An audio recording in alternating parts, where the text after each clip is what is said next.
Herzlich willkommen hier bei Reisevlog News. Mein Name ist Daniel Moderator. Wir unterbrechen Ihre tägliche YouTube-Routine für eine dringende Eilmeldung. Und zwar ist uns zu Ohren gekommen, dass die berühmten Reisevlogger Sven und Fabienne von Svefa on Tour sich tatsächlich ein eigenes Reisemobil gekauft haben. Das haben wir natürlich genau wissen und unseren Aussenreporter, den Peter Reporter, losgeschickt. Peter, du weisst mehr.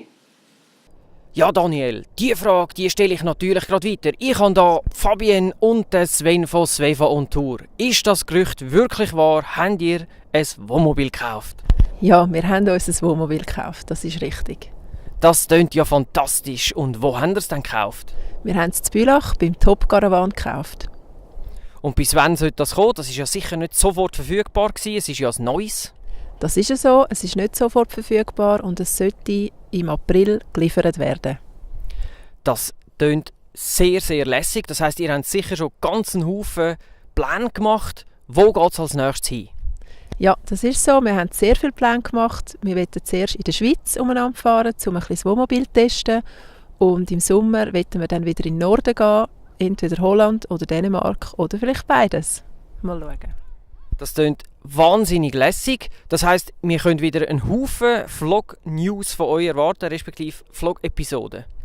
Ja, wir hoffen es doch. Wir haben einfach sehr viel Spass daran und wir hoffen, ihr auch. Das haben wir bestimmt. Damit gebe ich zurück zu dir, Daniel. Für Reisevlog News, Peter Reporter. Vielen Dank, Peter. Sie haben es also gehört. Nach jahrelangem Hin und Her haben sich Sven und Fabienne endlich entscheiden. Ich bin sicher, das freut alle von ihren vielen Fans. Damit gehen wir zurück in ihr normales Leben und wünschen Ihnen einen schönen Tag.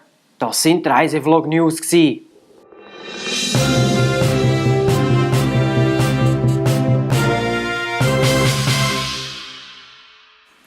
Oh Mann, sehe ich gut aus mit dieser tollen?